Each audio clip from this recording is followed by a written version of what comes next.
So thanks everyone. Thank you for the invitation to join you here at Seneca today in your academic forum. I think Amy's overextending those kind words. I think I've learned just as much from Amy as I've learned from her. It's nice to join you this morning and to start off with such a culture of care and respect for the land, for your well-being, and for the students that we're going to talk about today. So we're hoping to have a conversation today about assessment and how we can really use assessment to drive learning forward and to empower you and your students. Amy's right when she says that I am passionate about assessment. I feel like it is the one thing that as educators we can really talk about, deepen our understanding about, and leverage in our own instructional practices so that we can engage students in meaningful learning as they move forward. Unfortunately though, assessment often evokes and has connotations attached to it that are sometimes not always so positive. Students think about assessment and they think grades, they think marks, they associate it with testing, with judgment, they might associate it with failure. As faculty, as educators, we think of it as endless hours of marking, and I know as Amy was saying that you just had to have your marks in recently, so that's a lot of time spent thinking about the learning that you've captured and what you're hoping your students have demonstrated. And that's a lot of pressure for you as well.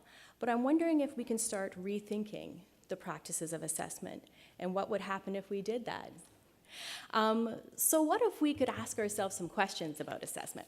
What if we could understand and enact assessment as to surface the positive, to surface what's an asset base for our students? What if we could rethink assessment as a tool for equity and student understanding and engagement? What if we could unlearn some previous assessment practices so that we can inform ourselves of new and more equitable practices? What if we could use assessment as a tool to help learning and to surface competency, which seems so important here at Seneca? Assessment really is a process. It's more than just collecting numbers and letter grades. It's about understanding students, where they want to go, where they need to go, the knowledge and skills that they have. It's all about us as educators understanding where we want students to go and using that assessment data, that information to adjust our instruction, to make changes that are needed to work for our students and to move forward with that. So I'm just going to share with you our learning goal or our learning intention for today. I was invited here with a specific context, with a specific goal, and I'm going to share that with you now. I'm just going to give you a second to read it. This is a pretty big goal for 1 hour. Quite lofty, I must say. What I'd like you to do, though, is to take a second and to think about what your own learning intention is for the next 45 minutes or an hour. How does it connect to what's up here? How does it resonate what's in this statement here? So just take a second to reflect, to pause down. Feel free to jot anything down if you need to. If there's some words in there that you don't understand or ideas that you would like to have a discussion about, jot them down.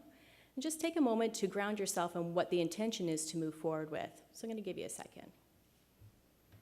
So as we move forward throughout our time together today, I'm going to revisit the concepts that are demonstrated or that are articulated in the school with our hope that we're going to allow you to understand a little bit more, explore some of your thinking, deepen existing practices that you already have. But I wanted to start off with this learning goal or this learning intention because it's a model that we're going to explore as one of the effective strategies that is empowering for you and for your students.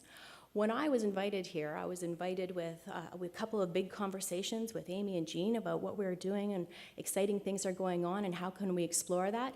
And then I had to narrow it down to an idea that we could build out, just like we would in a classroom, a focus, a purpose that was going to develop some knowledge and skill.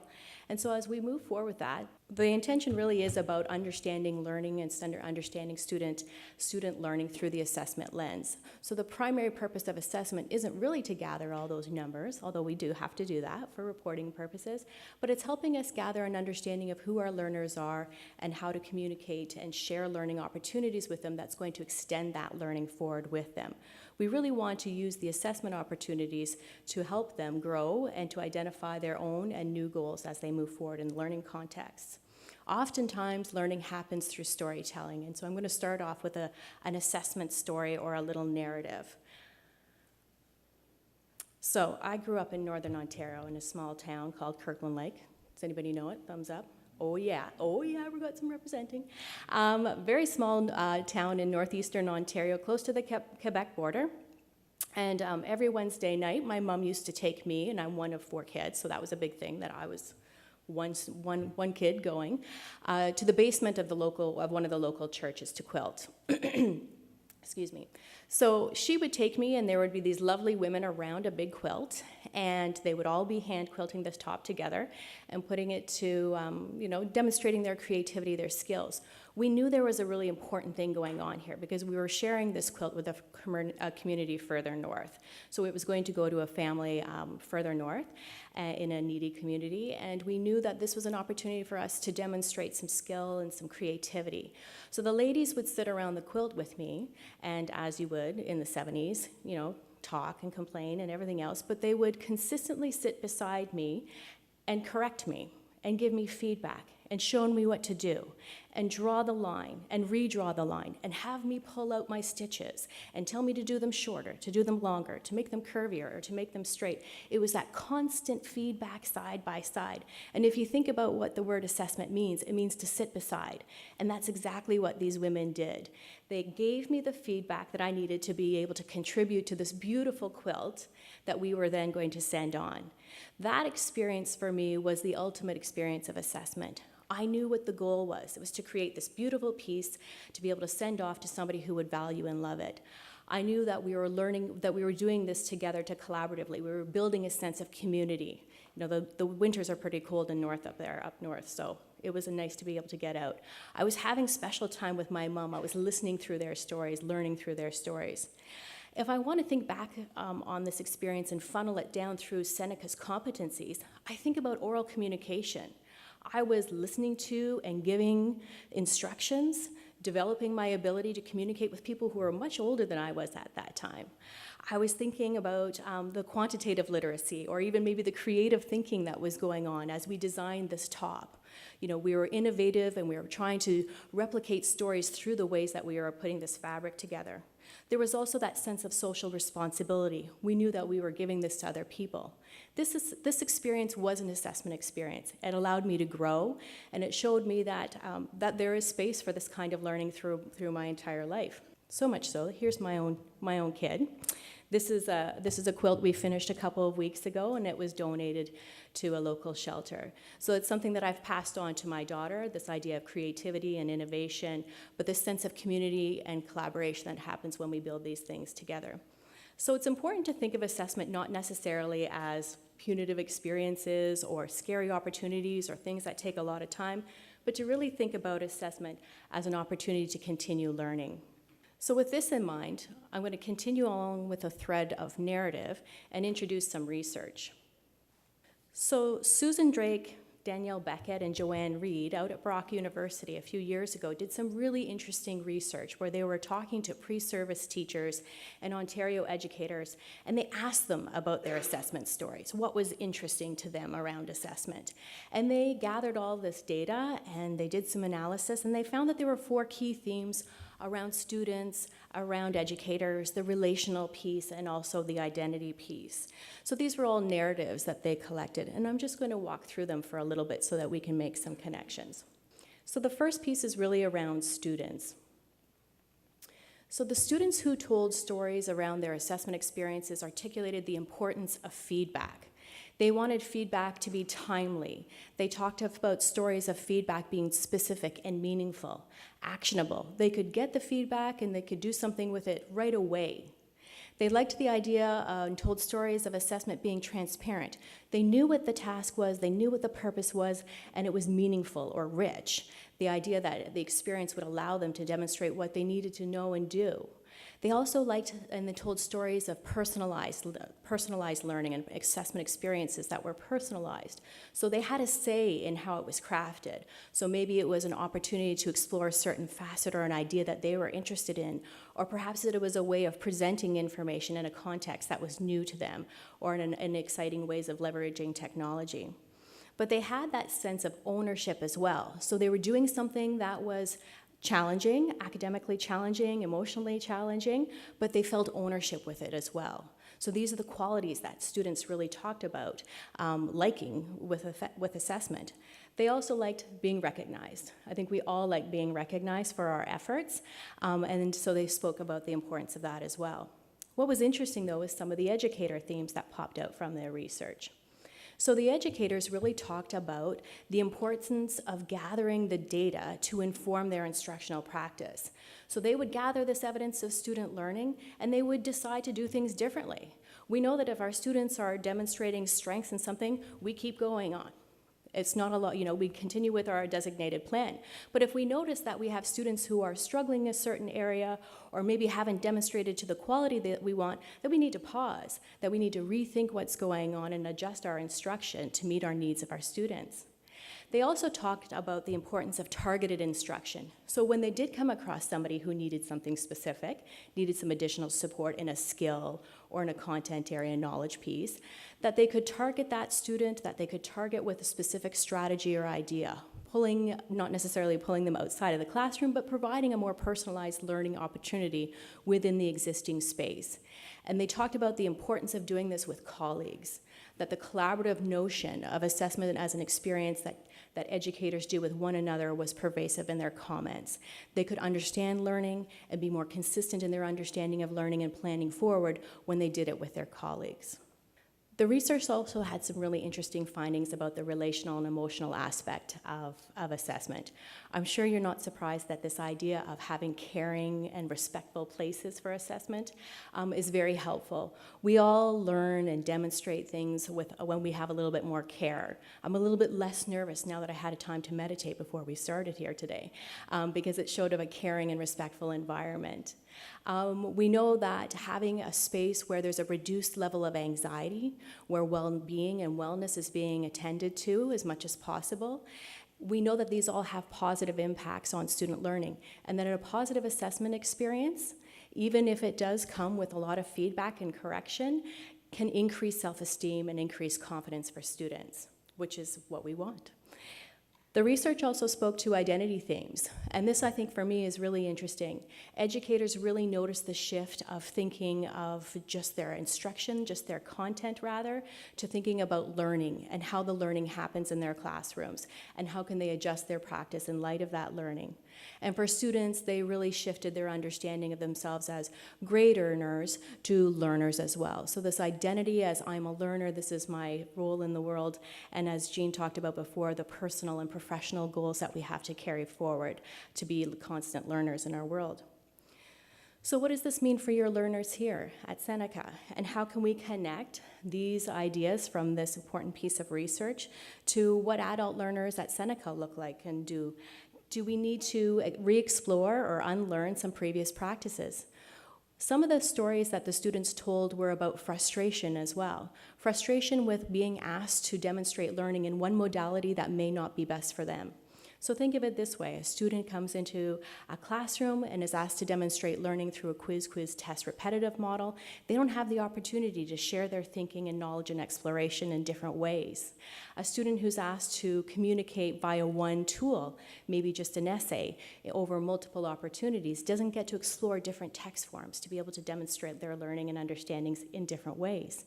As learners, we need different ways and different sources and different practices to explore so that we can make sure that we can communicate all of our skills. So assessment is really an opportunity for learning for both the educator and for the student. But a part of this is ongoing reflective practice for, again, the student and the teacher, and we'll explore that a little bit as well. So because you're here at Seneca and you're really thinking about adult learners, I thought I'd go back to Malcolm Knowles' assumptions about the five assumptions about adult learners, because they connect so beautifully to what we're going to be talking about, 3 key assessment strategies. We know that as adult learners, they're self-directed. So just think about it in your own context. When somebody sets you a goal, whether they're helping you meet it, you're still going to go out and do it beforehand. You're going to explore other things. And think about our modern learners in this context. They're incredibly self-directed. My 12-year-old figured out how to change a tire the other day because she YouTubed it. Like, you set a goal and people can go out and do it. They're just managing with all access to different technology, particularly adult learners. We know that they value experience, particularly experiences within their learning environment that are going to lead to their experiences in the workplace. So really building on those practical experiences in teaching and learning that are going to allow them to demonstrate that later on in life. We know that mature learners, that adult learners often have this mature sense of readiness and the connection to themselves as a sense of learners. So how can we explore that and provide them with assessment as learning opportunities or opportunities to reflect on themselves as learners to move forward? So we're going to connect these 5 assumptions of adult learners to three strategies around assessment. So there's a lot of literature around assessment, particularly assessment for and as learning. So in Ontario, we have some great scholars like Lorna Earle, who's really led the way around understanding what assessment looks like. But we also have some international scholars like Paul Black and Dylan William, who in 1998 wrote a really pivotal paper around assessment for learning, helping us understand what formative assessment or assessment for learning can look like in classrooms. And I'm just going to distill some of that and give you 3 key strategies and provide a lot of support and illustrations around what that can look like. One of their strategies is sharing clear learning intentions. So we started with that today. I shared a goal with you right off the bat. One of the other things that they talk about is collecting evidence of learning that's meaningful, significant, and tied to that original learning intention. And the third piece is providing that actionable feedback that is given in a timely manner. So these are the 3 pieces that we're going to explore today. However, we're going to explore them within a framework, of course, of inclusivity and instructional design. So I know that here at Seneca, you're doing some work with the Instructional Design Institute, and that when we're planning for student learning, that we're planning for all the learners in our classrooms through rich and engaging opportunities, but we're also planning with this idea of culturally responsive practices. You have diverse learners, and their richness will enrich your experiences and the experiences of others in the classrooms. So how are we planning for culturally responsive experiences for our students in the classroom? We need to be attending to this when we're thinking about assessment in particular, but the instructional practices. So Gloria Ladson-Billings out of the US talks a lot about culturally responsive practices, and she really instills a sense of urgency in educators to make sure that learners know where they are in their learning and to feel valued because of their experiences in the learning spaces. So we want to really think about assessment as a tool for engagement, but also as a tool for equity and instruction. So how can we create spaces and learning opportunities where students feel empowered, they know where they're going, they know that the experience that they're going to engage in is rich and open, and that they know that they're going to get some valuable feedback from colleagues, from themselves, and from their teachers or instructors to move forward through this. So this is the framework that we really want to think through. So if we look at Seneca's core literacies, we know that they connect so beautifully to what we're trying to support our students with in the future. It's interesting, when I was going through the Seneca webpage, there's so many different things and courses that students can take here, but helping them solve or helping them explore problems, helping them to be innovative, these are skills that will help them whatever their destination is in the immediate future and beyond. So connecting our assessment practices to these core literacies through your course outcomes is really going to be a way to help the students see that regardless of what class they're in, there's some connections between these core pieces that they're focusing on. So let's start off then with thinking about some clear learning intentions, which is our first piece. So Rick Stiggins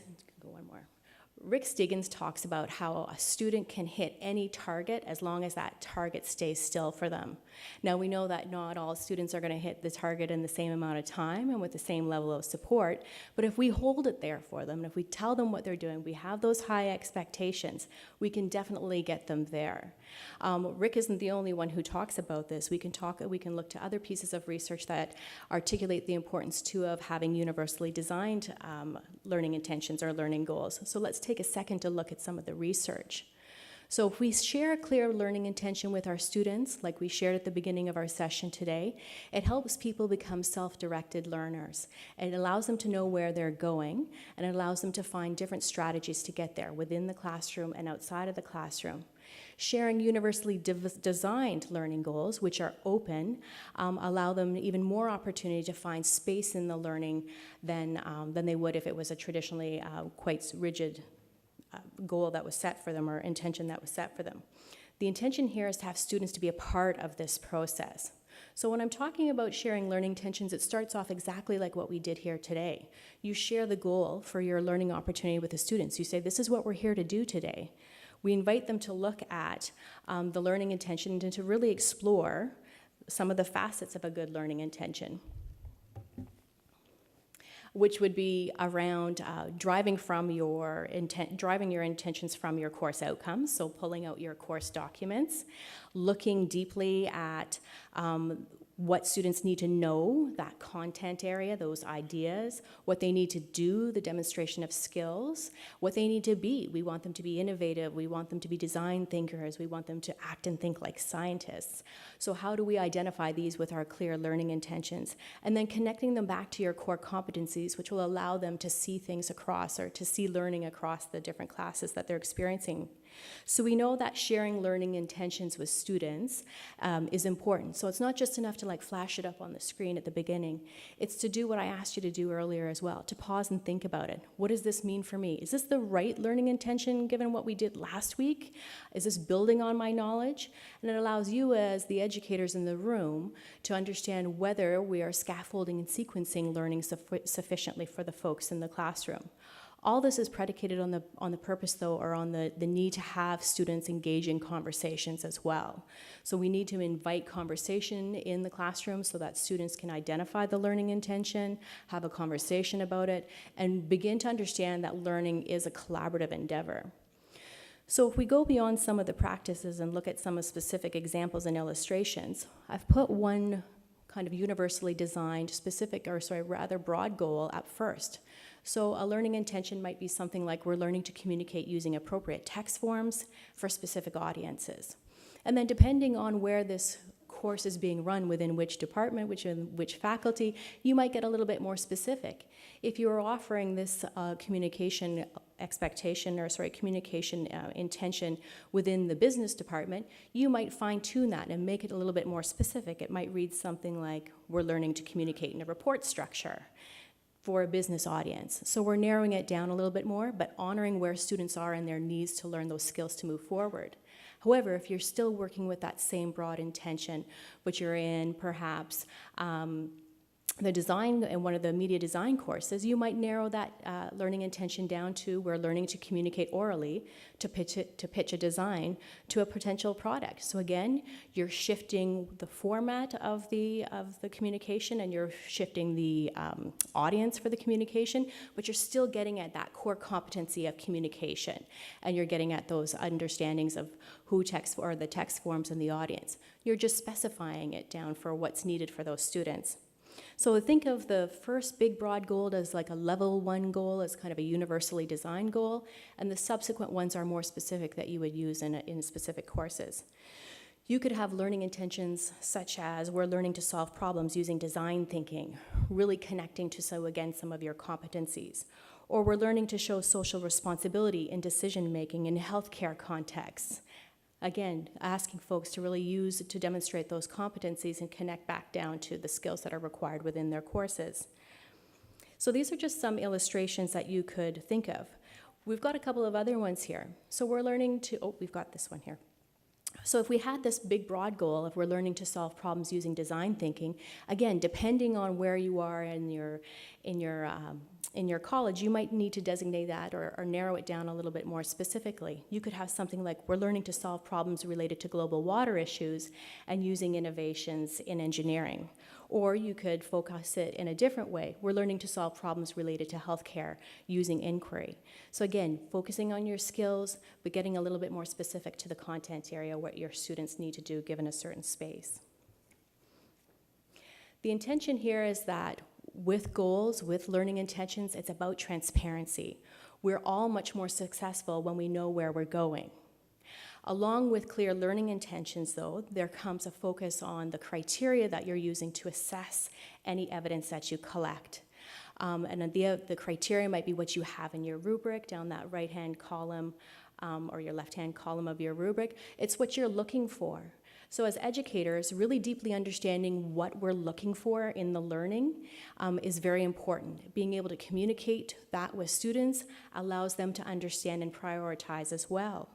So when we're talking about setting criteria with students, we need to be clear about it. They need to have an opportunity possibly to see models of it, and models in different contexts. We don't want students to replicate the same product over and over again, but we can use different models to articulate different skills. For example, we're probably all having students engage in communication, either orally or written. Having them articulate what a controlling idea is, if your criteria is you must have a clear controlling idea, it doesn't matter if that's given in an oral presentation or if it's given in a paragraph or in a reflection on a blog post, it matters that it's clear. And so we can look at it in different spaces, but still assess that one idea repeatedly and over time as well. So that's the other piece that we really want to understand, is the growth over time. So what a student demonstrates early on in the course versus what demonstrates at the end. We want to see that growth, and we want to have them as part of that opportunity to understand how they've grown over time. So learning intentions and criteria setting is a process. You do them collaboratively with your colleagues based on your outcomes from your course outline and your competencies, but you also do it in light of your learners who are in front of you. We can't be so rigid to think that we can set our learning intentions and they'll never change, because every semester you're going to have a different set of students in front of you. So you'll have to adjust them as you go through. The other piece that's really important about learning intentions is that it's for us as educators. It keeps us on track. It allows us to know, are we working towards the goal? Are we supporting students? I often tell a story about this assignment that I had my students do. I loved it. We thought it was creative. It was engaging. Kids took 3 days to explore all the different business aspects associated with, putting a box of cookies on a shelf. Kids explored. They were building things. At the end of the day, though, when we went to our course outline, it really was only assessing one outcome.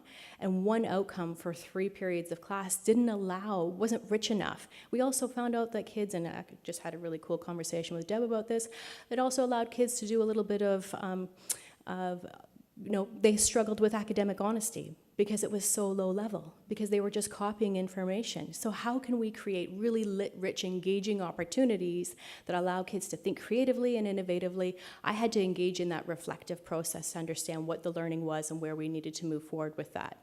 So we had to revisit the learning intention through the outcomes and a focus on competency to get back at that high level of expectation. So the second aspect that we're going to talk about as far as assessment is really about collecting that rich evidence of learning. So what is rich evidence of learning? We want to provide opportunities where students have some choice, where they can voice what's interesting to them, but still demonstrate necessary skills. We need these to be aligned to what we know about good practice. We also need to make sure that, when appropriate, that it's part of an experiential and responsive approach to teaching and learning. It also needs to honor their lived experiences, and that will increase their student success as a whole. We know that Torrance in his research talks a lot about the tensions in post-secondary around assessment, and how oftentimes in post-secondary there's a need to have students to comply to specific experiences for graduation requirements and professional test taking or professional accommodation. What's that called when you take professionals? Yeah, accreditation, thank you. And he notices that there's a lot of tension there around that, but we still need to ensure that we're having rich and engaging opportunities in our classes to collect those meaningful pieces of evidence. We also need to invite the idea that it's not always the product that students are creating at the end, that it might be a piece of a conversation that they're having in class. It might be an observation that you're making in the field of them. It might be a reflective conversation that you're having with them at some point in their learning process. So we know that providing rich evidence of learning provides students with voice and agency, which allows them as adult learners to drive their learning forward. It also creates a learning environment that's open and conducive to respect and inclusive experiences. We try to create authentic experiences so students see value in it and then move forward in their learning. So if I'm thinking about different kinds of learning opportunities that students that Seneca might engage in, we're thinking about opportunities about shifting their practices. So what if we engage them in a conversation, or we invited learning opportunities that allowed them to demonstrate learning through alternative strategies like blogging versus a traditional report? So what if in your airline safety course you ask students to communicate meteoric challenges to pilots in an oral podcast? What if you asked fashion art students to create to create videos, to share innovative local trends. So what if we think differently about ways of getting students to demonstrate their learning? And you may be doing some of these things too. So as students engage in their workplaces where their learning style and space is being respected, we need to make sure that we're also inviting them to think differently. So what if instead of the traditional research paper, you considered a research poster? What if instead of a report, you offered an infographic, which is something that I did at UOIT last semester. It was really great to see the different ways of informational text being presented. Instead of a literary essay, what if you had students conduct interviews with key characters instead? What if instead of an exam, and this one might be controversial, you consider a growth portfolio instead to really help students understand where they've changed over time or where they've learned over time? Or instead of a fixed project where you've designated the purpose, what an open-ended inquiry? What would happen to those learning opportunities? The whole idea is that we can get them to attain some of the criteria that are listed above in different ways. It doesn't have to be one way. What if we offered choice? Most importantly, we want to break rich learning experiences down also into chunks so that students can engage in an opportunity to capture some feedback and do some reflection before they have to submit anything summatively to you for evaluation, which leads to the next piece. So we know that feedback is absolutely important. I look forward to the feedback that I get at the end of this session. Brain research tells us that our brains require feedback to learn, and that feedback comes to us in a lot of different ways. So classroom assessment research really helps us understand that if we involve students in the assessment process, and as we increase in the amount of descriptive feedback during learning, that students will actually demonstrate with higher degrees of success and with more confidence as well. We know that descriptive feedback in relation to those learning intentions and criteria is absolutely important to help students move forward. And so we have to make that tie between the learning intention, the rich opportunity for kids to demonstrate or for students to demonstrate their learning, and the feedback that they receive.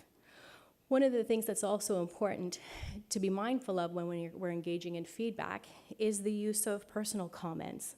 We take things personally, and so being able to describe learning in ways that are objective, aligned to criteria, is helpful. We need to always be super mindful of the kind of language that we're using when we're talking to learners to make sure that we're focusing on the learning and not just them as individual identities. The other thing about feedback, too, is that it's non-evaluative. It's not necessarily those numbers and letters that they're going to receive. So the purpose of feedback is to really close that gap between what students know and can do and what we want them to know and do in light of the course expectations and the course outcomes. Students can get feedback from all different kinds of folks. It might be you, it might be a colleague in the classroom, it might be somebody else, but the feedback that they're going to gather, we hope, is in line with that criteria. And of course, feedback increases motivation and engagement when it's timely and appropriate. So we want the feedback to describe what's happening, the demonstration of learning, and we want it to provide rich opportunities or strategies the student can take to move forward with. So to do these kinds of things, though, it's a lot of work. And so how can we leverage technology to provide this feedback that is timely, relevant, and clear? So there are so many amazing tools out there that we can use. If you're working in the Google sphere, there's comment features where you can in the moment see where students are and what they're demonstrating in their learning. Other tools allow for interaction with students in the moment to provide that feedback. If you have any learning management systems, I'm sure that you're leveraging those as well. Right now, we can see how even with Google, they have the read and write additions to the tools that allow you to dictate the kind of feedback that you can, or the feedback that you can provide to students. But feedback is important when it's timely and it's given in the right amount. So we need to know when students need that feedback and when and how much they need as well.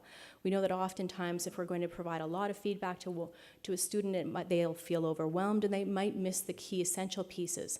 So oftentimes consider what is the most important piece of feedback to give to the student at this time to allow them to keep moving forward as a learner. There are so many great strategies for giving feedback, but I'm going to pause for a second and show a video.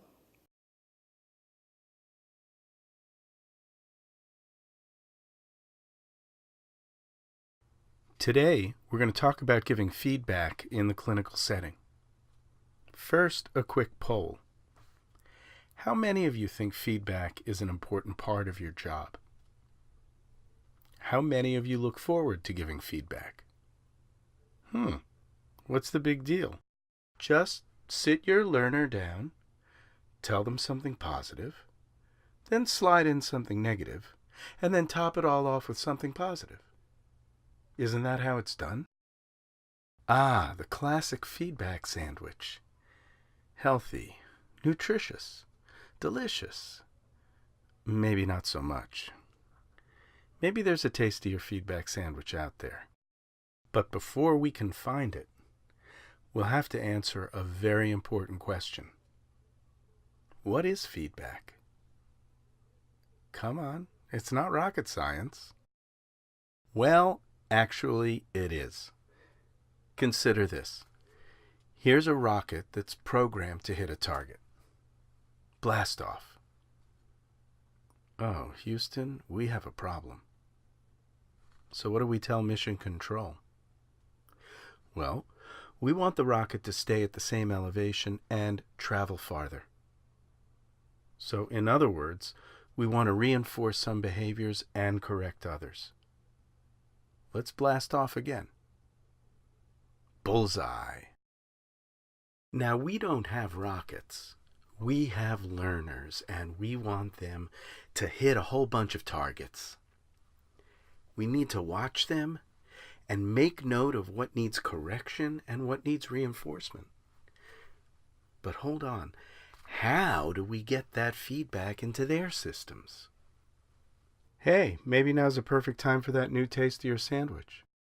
First, ask your learner to think about how they're doing. That engages them and gets a conversation going. It gives you a chance to see if their ideas about how they're doing match up with your impressions. And that gives you a chance to learn about their intentions. No mind reading necessary. Next, tell your learner what you saw.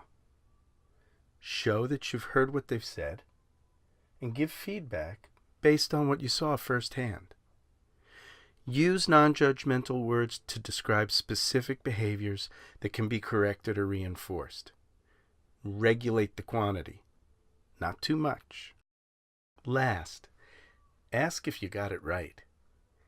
Check to see if your feedback makes sense to your learner. Ask if there are other ways that you can help them to reach their goals. Wrap it all up with a commitment for the future. That's the Ask, Tell, Ask feedback sandwich. Try it. You might find that giving feedback isn't as hard as you think. Now who's hungry?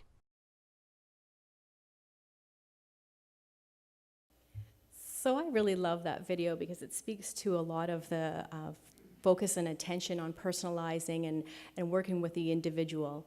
I'm just going to invite you to take a second to pause and to think about where in my personal and professional life, people have given me some pretty interesting ideas about where they're going to use it in their personal lives.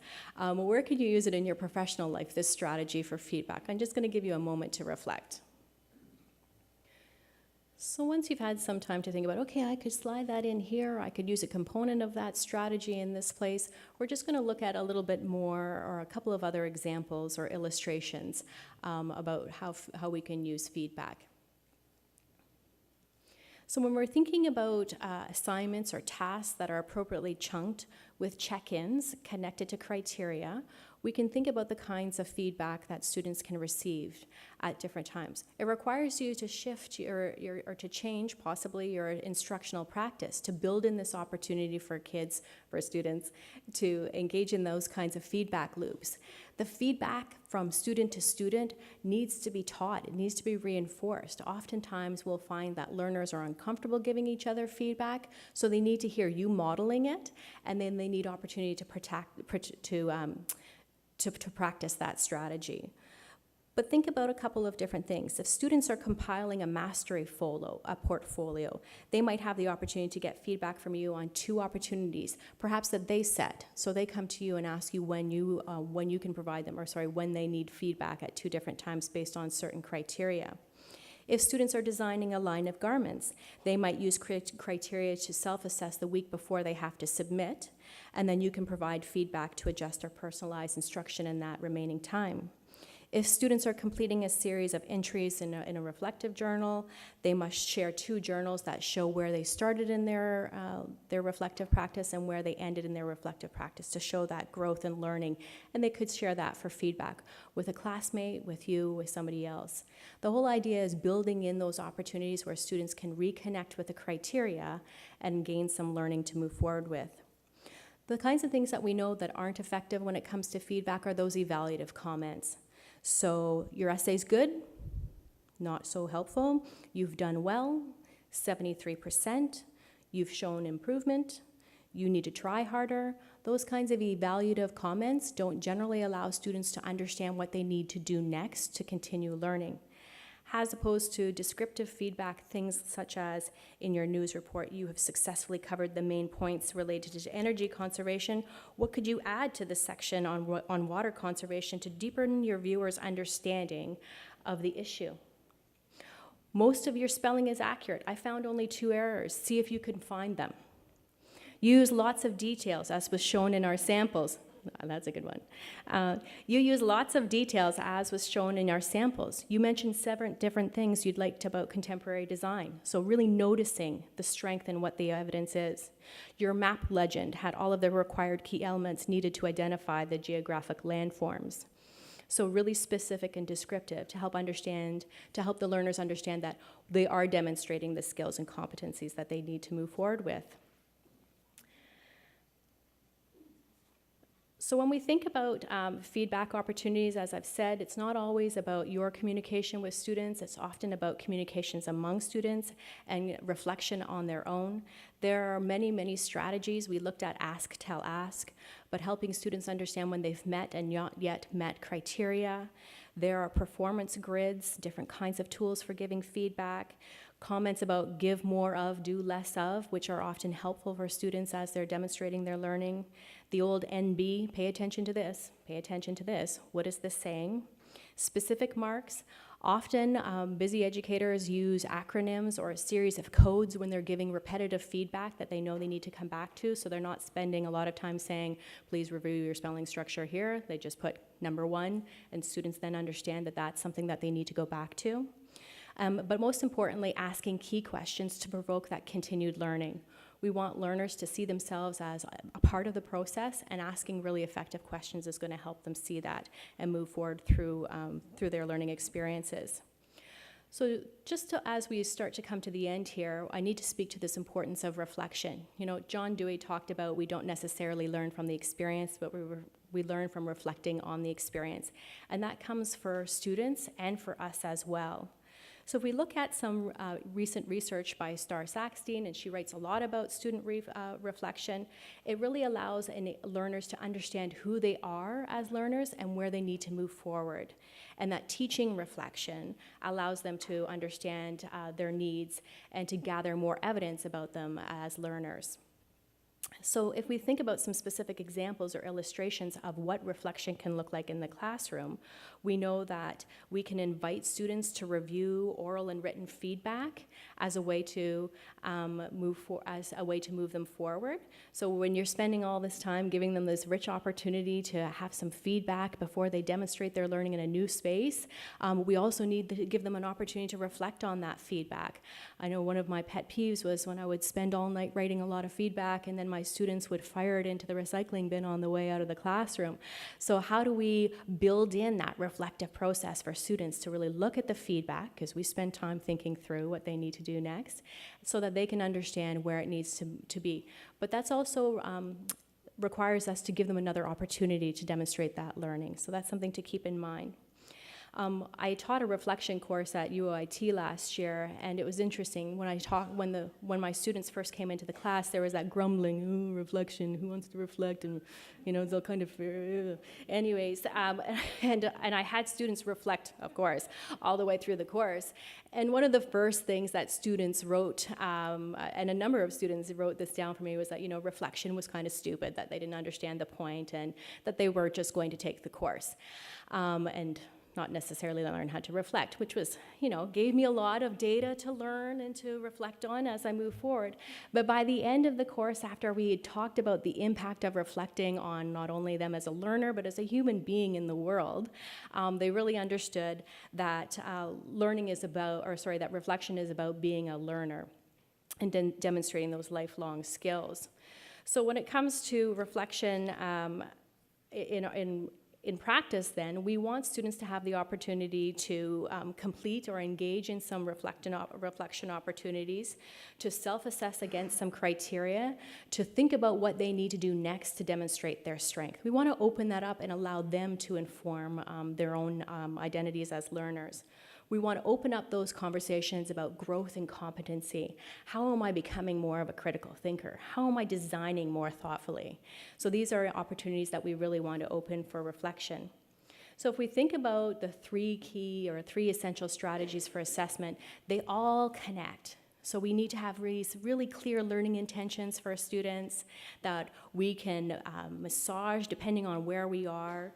We want to set those learning intentions based on our outcomes, based on our competencies, based on the learners that we have in our programs. We want to open up the idea of collecting a variety of evidence of learning through a process where students have the opportunity to reflect and engage in some feedback with one another. These three strategies really help students learn, and as educators, they really help us with our reflective practice. So if we go to the research by Schoen, he wrote about reflection in action and reflection on action. The reflection in action piece is what we do on a day-to-day basis in our classrooms. It's noticing what's going on, adjusting in the moment. It's about identifying an experience or a skill that's being developed and how we can extend that or move forward. It's those in-the-moment decisions that we make to inform our next steps to support learners. But we also need to pause after our teaching and learning experience and to think about it after the fact when we reflect on action. This might be done more holistically or analytically. As a whole, are we moving towards helping students demonstrate these outcomes? Are we building in this connection to competency? Are we really focusing on what students need to do within this industry or within this area? We need to consider how we can work collaboratively with our colleagues to understand this and build relationships with other people to make sure we're aligning. Perhaps we'll find that we need to explore a new concept, a new theoretical perspective, or some new strategies in our practice. So as educators, using assessment as a tool to support student learning, we need to think about our own practice as well as encouraging students to reflect. So to bring it all together then, we're really thinking about knowing our learner, understanding them, understanding their needs, building in a reflective practice for them and for us that align with our course expectations and our competencies, and responding by creating an inclusive design, an inclusive environment, and differentiating when necessary. So we're at the time when I'm going to share our learning goal or our learning intention again. I shared this with you about 45 minutes ago. And you sat and I asked you to think about it for a second. I'm going to invite you to do that again now. Think about where you are now in your learning with regards to this goal. Have you got any new information? Do you have any new questions? Do you have an idea that you want to put into place? Do you have something that you're dying to turn to your partner and say, did you hear when she said that? What are you thinking about now? So I'm going to give you a minute just to think about where you are in your learning with this intention in mind at this point in time. So with that being said, there is a lot of fantastic things going on in our world right now with assessment. Believe it, it's true. Interesting research is going on about adaptive testing and growth modeling and understanding learners and creating inclusive spaces where students really think differently about themselves as learners in assessment experiences. So I'm grateful for the opportunity to come and share some research and practice. I'm excited to stay for the rest of the day and to hear your practices. And at this point in time, I think we're good if we have any questions.